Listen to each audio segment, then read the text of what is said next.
WorldJ2012 here, and today I'm going to show you my PlayStation 1 games collection. Now, the PlayStation 1 is like one of the most revolutionary systems ever. Like one of the earliest 3D systems, and there were a lot of good games for it. I actually have several games right next to me that I'm about to show you in front of this camera. And I know I only have 19 games, but it's worth a look. So anyway, the PlayStation is one of my favorite systems, and yeah. Anyway, let's just start. Enough chit chat. Let's just start this video. Okay, starting with music, the PS1.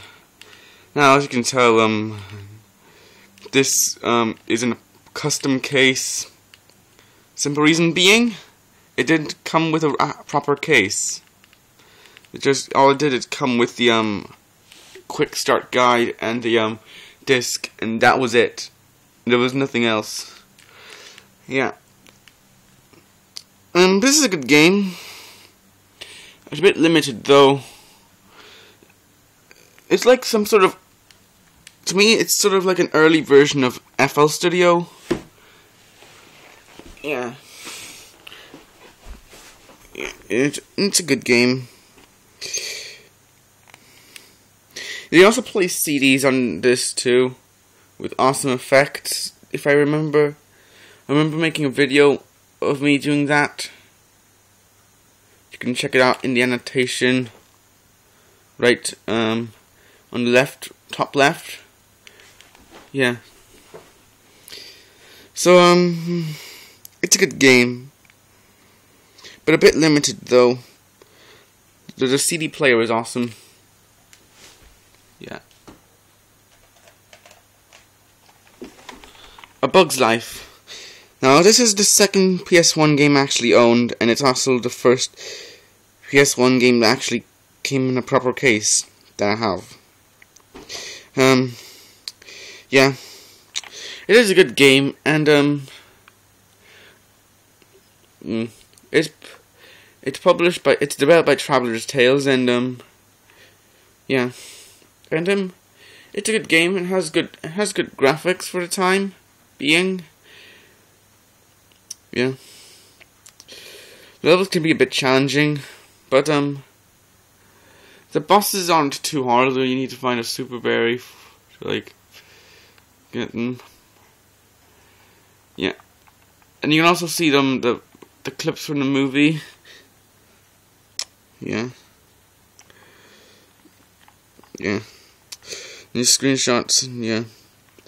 Excuse me, this looks a bit like a promotional screen. This looks like a prototype screenshot, because I don't really recognize that life icon in the game. Because I don't think they had the life icon in this game. It is a good game. And the voice acting is pretty good also. The character models for Flick and Thumper. Yeah. At least that's how far I've gotten. Only as far as level 5. I've yet to get further. But it's a good game.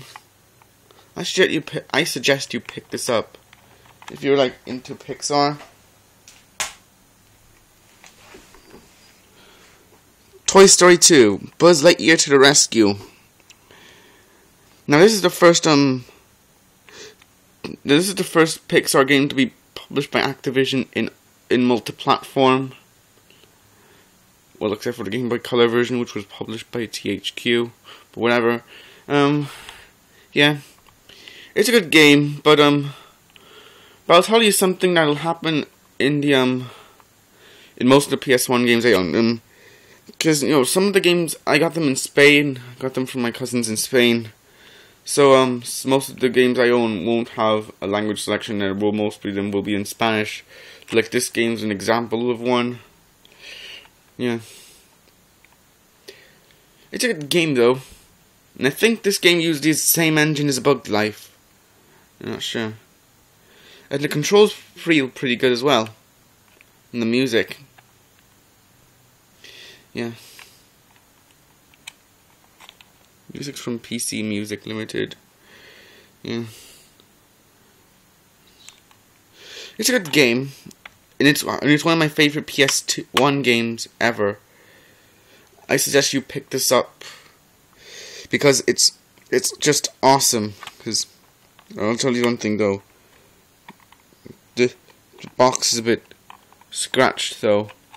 That and the fact that it doesn't have language selection are two of the problems I have with this game.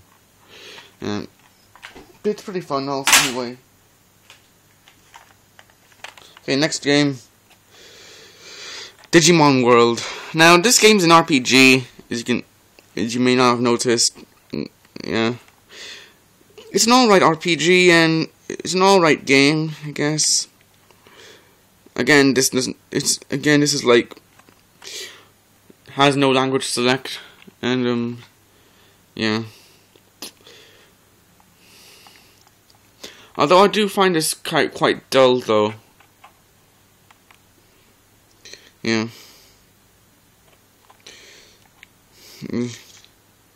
But it's an alright game.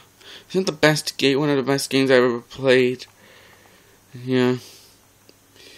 But it's not horrible. It's just a bit dull. There's Argonaut, and then it's just one part.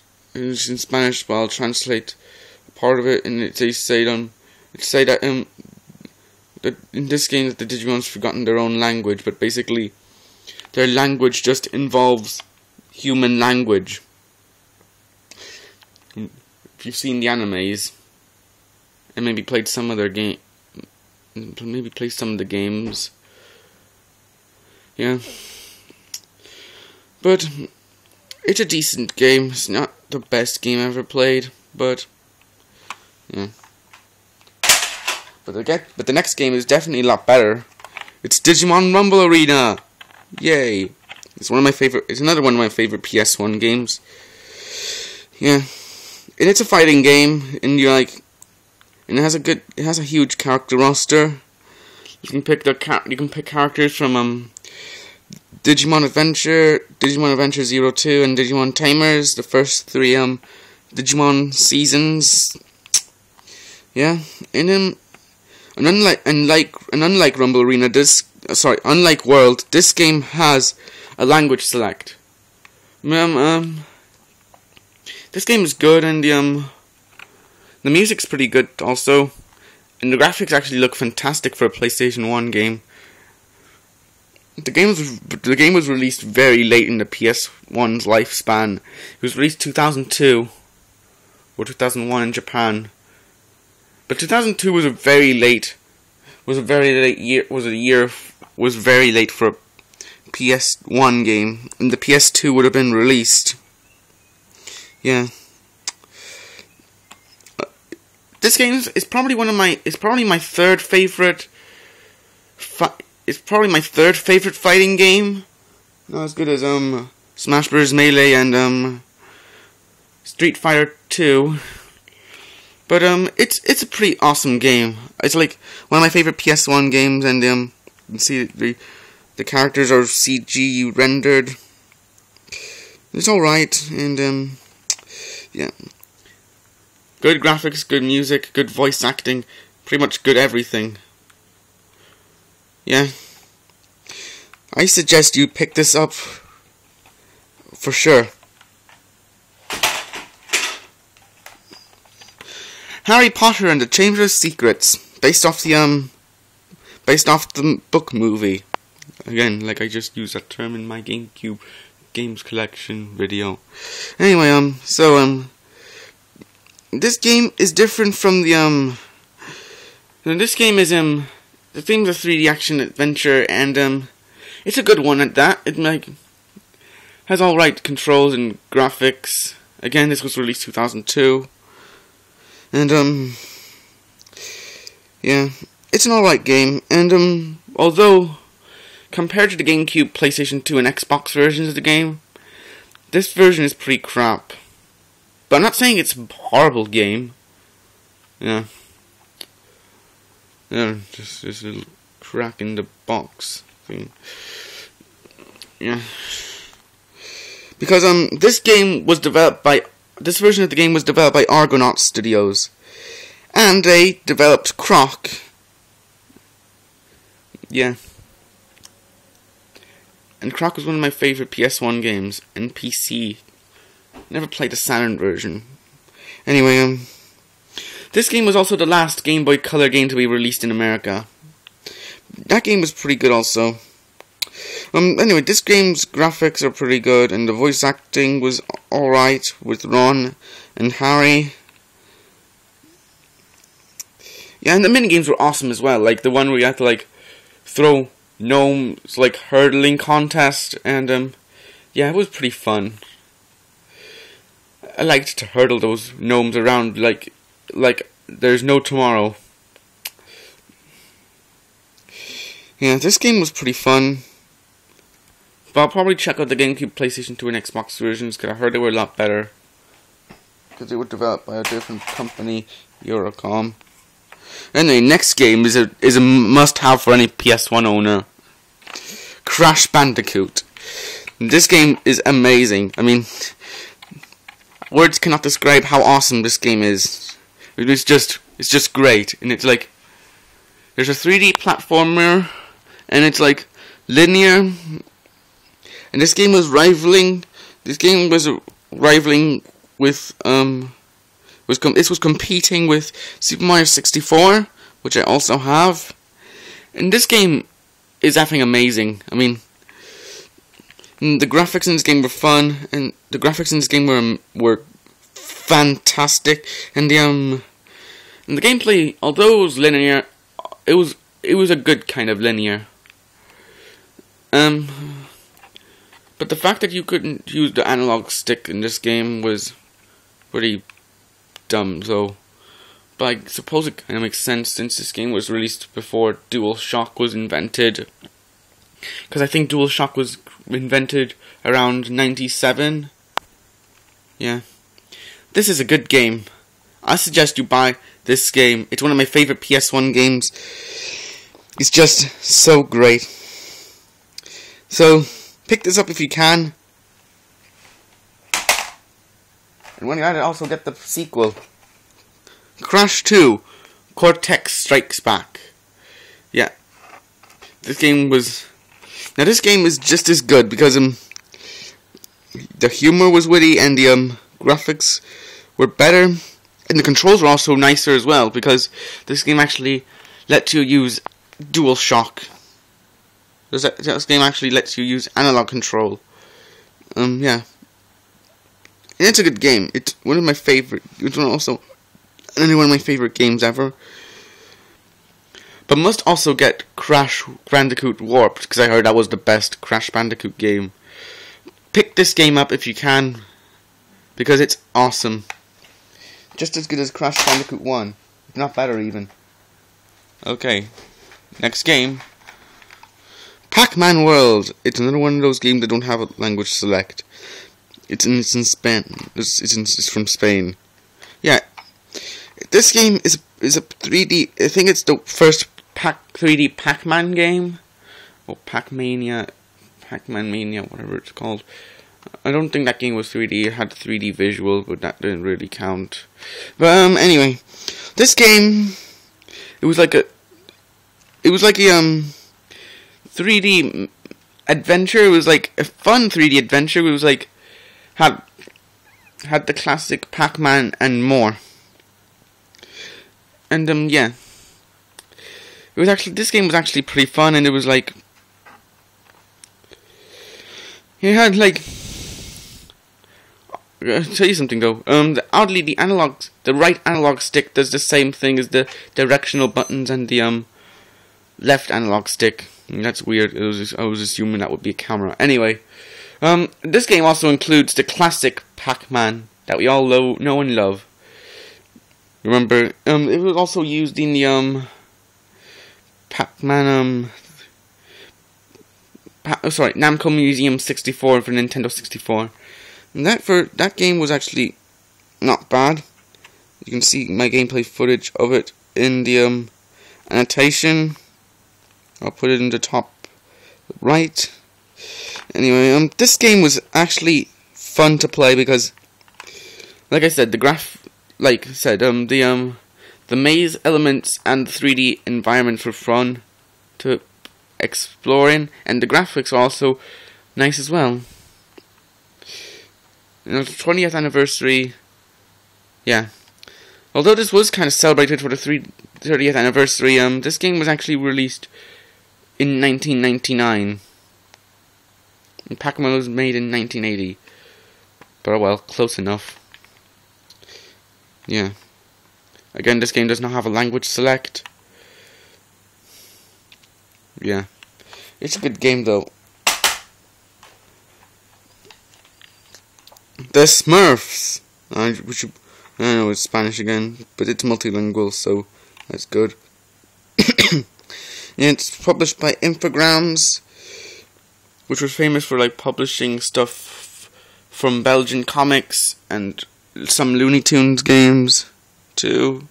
Anyway, this game was pretty fun, and it was like basically the plot was basically there's like two difficulty settings, and the first one was like it's a piece of cake where basically you have to like take care of a baby Smurf by collecting stuff for it.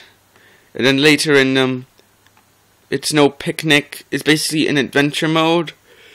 It actually has a storyline where Gargamel kidnaps 9 Smurfs and the baby Smurf, and you have to play as Hefty Smurf to like reach Gargamel's castle.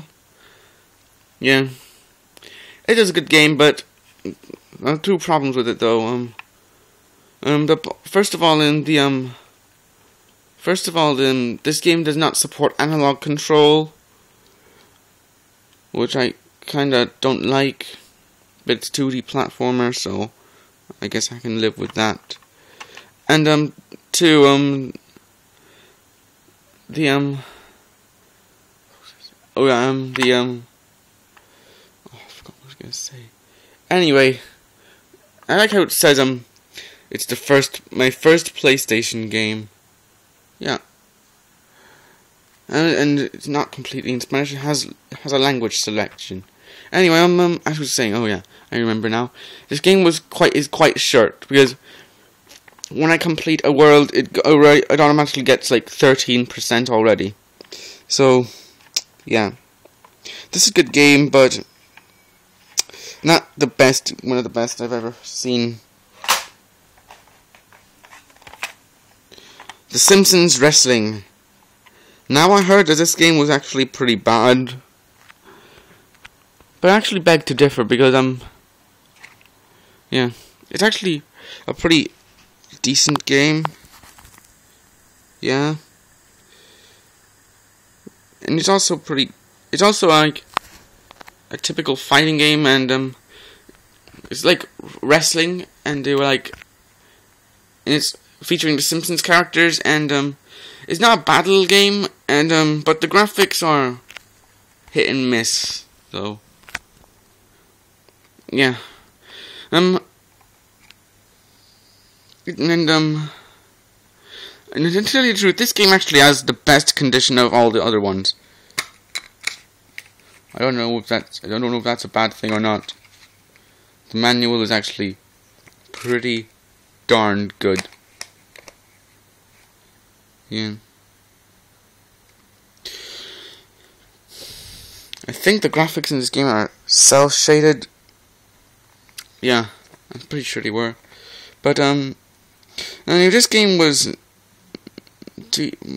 average, not wonderful, but it's not the worst game I ever played. This and Rumble Arena are 2 of the only fighting games I actually own for the system.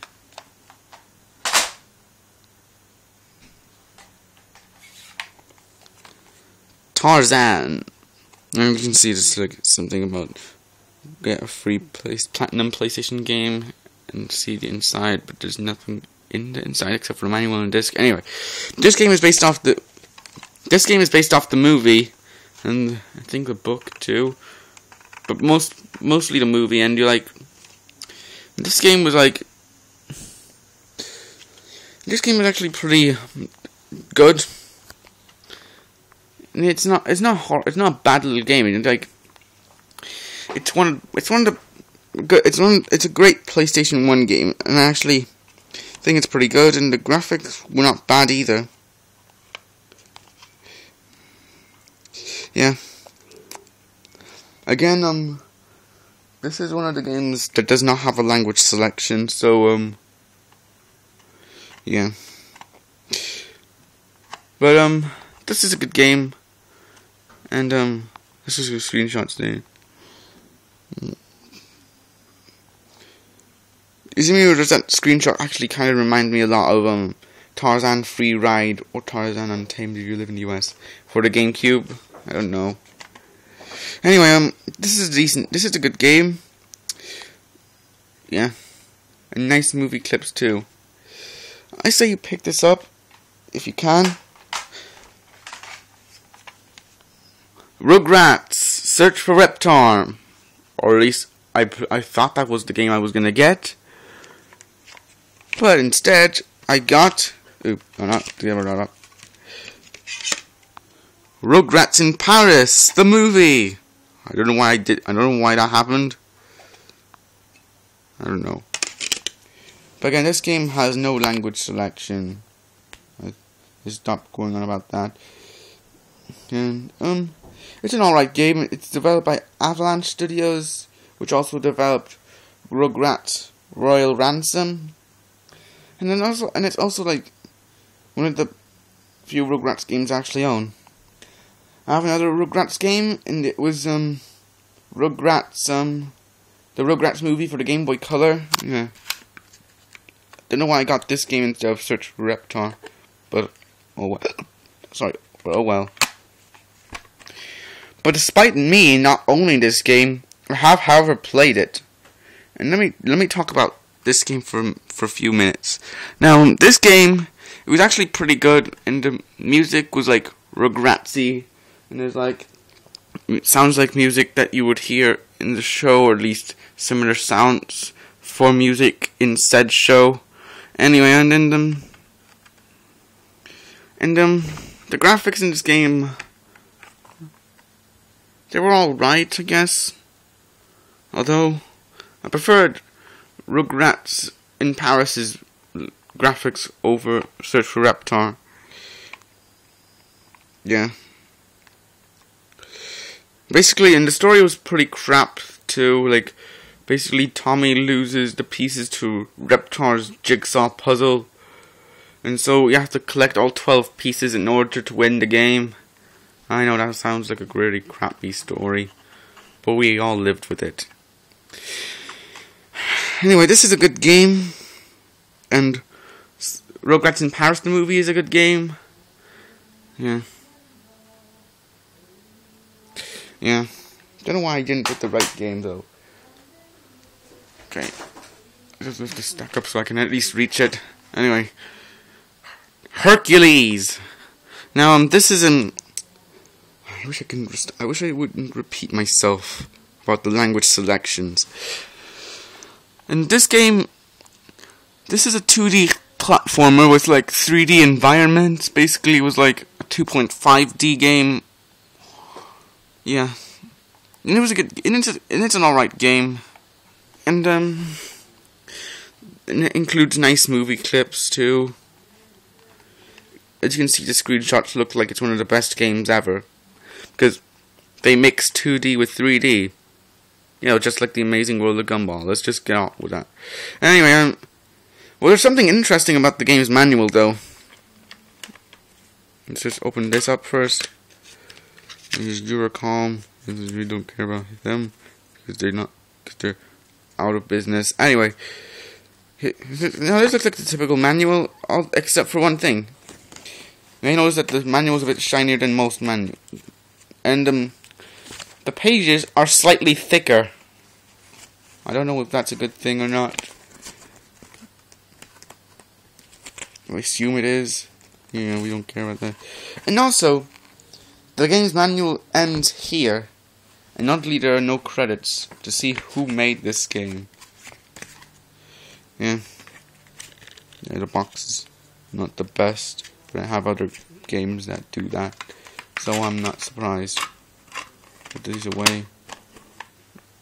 And it's an alright game, I say. You pick this up if you're a big Disney fan, but oddly I've never even seen the movie, so I can't really play it yet. I'm kind of cheating there. Anyway, next game. This one's a story studio. Disney Story Studio, based on Disney's Mulan. This is the Chinese legend. Anyway, and this is a point-and-click adventure, which is strange for a PlayStation game, because most point-and-clicks would usually be for the PC or the Wii. Yeah. And it's an alright, and to tell you the truth, it's the worst game I have out of the ones I actually own, because yeah, it's not fantastic, to tell you the truth, and